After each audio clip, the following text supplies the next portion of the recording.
Salam sejahtera, terima kasih karena bersama dengan saya di Nazilin Unity Channel. Isu yang paling hangat dalam channel ini kemarin ialah berkaitan dengan pencen, bayaran pencen ahli-ahli parlimen, ADUN dan juga YB Malaysia.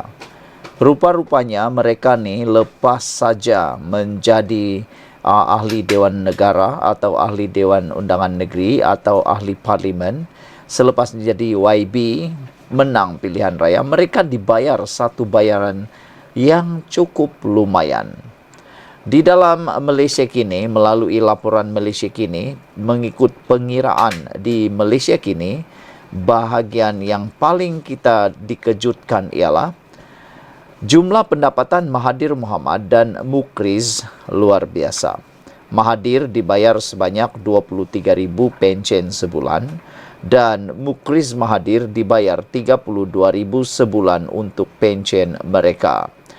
Dan orang yang paling banyak sekali bayaran diperoleh ialah Safi Afdal dengan bayaran mencecah menghampiri RM40,000, hampir-hampir RM40,000 yang ditawarkan atau diberikan kepada Safi Afdal daripada Parti Warisan sebanyak RM40,664. Muhyiddin pula 37,640. Baik, itu isu kemarin. Isu kali ini ialah apabila di bahagian hujung daripada konten ini ataupun ruangan ini ada satu persoalan yang paling menarik, iaitu adakah anda bersetuju dengan cadangan Perdana Menteri Anwar Ibrahim supaya ahli parlimen hanya dapat satu pencen sahaja?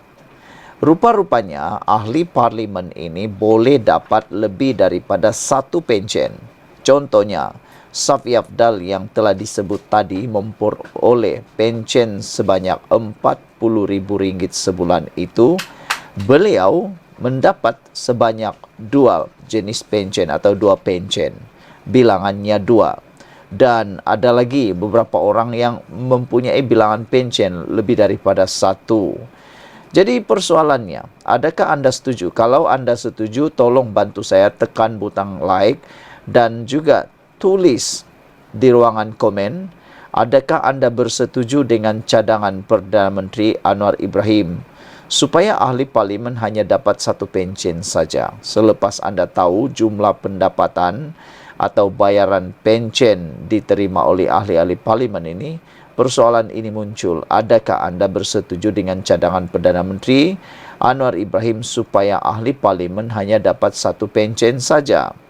Soalan yang kedua yang juga sama kritikalnya dengan tadi ialah, adakah anda setuju untuk memansuhkan pencen wakil rakyat dan menggantikannya dengan caruman KWSP? Pilihan di tangan anda. Kerana baru-baru ini kita juga telah dikejutkan dengan cadangan supaya pencen ditukar kepada KWSP. Jadi ada yang mahu supaya ianya juga dilaksanakan kepada ahli-ahli parlimen. Baiklah, keputusan setakat ini untuk undian ini ialah sebanyak 93% setuju dengan cadangan Perdana Menteri Anwar Ibrahim supaya ahli parlimen hanya dapat satu pencen saja. Namun yang mengejutkan kita ialah daripada 2,323 orang yang mengundi, ada 7% yang tidak bersetuju dengan cadangan Anwar Ibrahim. Dengan makna kata, mereka setuju supaya ahli-ahli parlimen ini boleh dapat lebih daripada satu pencen. Manakala soalan kedua, sebanyak 2,451 orang juga telah pun mengundi dan sebahagian besarnya, yaitu sebanyak 96% bersetuju agar pencen dimansuhkan untuk wakil rakyat dan digantikan dengan caruman KWSP. Dan sebanyak 4% lagi daripada mereka tidak bersetuju pemansuhan ini. Dengan kata lain, mereka bersetuju semua ahli parlimen, ahli-ahli politik di Malaysia, YB yang ada di Malaysia, diberikan pencen. 2,451 orang telah pun mengundi. Sekarang, apa pula undian anda? Apa pula pilihan anda?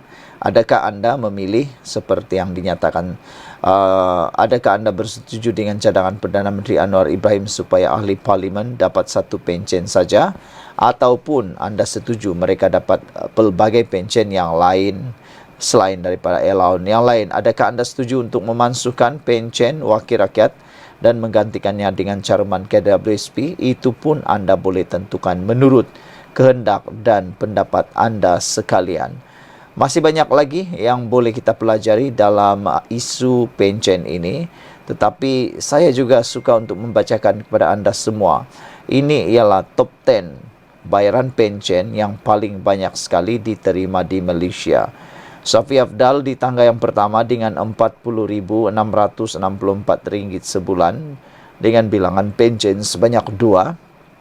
Idris Jusso daripada Barisan Nasional Parti UMNO dengan bilangan pencen sebanyak 2 dan menerima sebanyak RM39,082 sebulan. Muhyiddin Yassin dari Gabungan Perikatan Nasional daripada Parti Bersatu menerima bilangan pencen sebanyak 2 dan menerima pencen sebanyak RM37,640. Najib Abdul Razak atau Najib telah pun kehilangan kelayakan. Walau bagaimanapun sebenarnya beliau layak kalau tidak masuk penjara, boleh dapat RM36,963 dan dengan 2 bilangan pencen. Yang mengejutkan kita ialah di tangga yang kelima ialah Azmin Ali dari Perikatan Nasional daripada Parti Bersatu dengan bilangan pencen sebanyak 2 dan bernilai RM36,707 sebulan. Jeffrey Kitingan dari GRS dan daripada Parti STA layak dibayar sebanyak bilangan pencen 2 dan jumlah pencen RM36,285. Mazir Khalid daripada BN UMNO 2 bilangan pencen dan RM35,082. Sahidan Kasim pula daripada PN Parti PAS sebanyak bilangan 2 pencen dibayar RM34,082 dan Aziza Muhammad Dun GRS dengan 2 bilangan pencen dan berjumlah RM33,109 dan di tangga yang ke-10 Johari Abdul dari PHPKR sebanyak 2 bilangan pencen dan RM32,707 sebulan. Jadi saudara-saudara sekalian, setelah anda mengetahui perkara ini, apakah pula pendapat anda dalam undian sebentar tadi? Jangan lupa tinggalkan komen anda, tekan butang subscribe. Kita jumpa lagi. Bye-bye.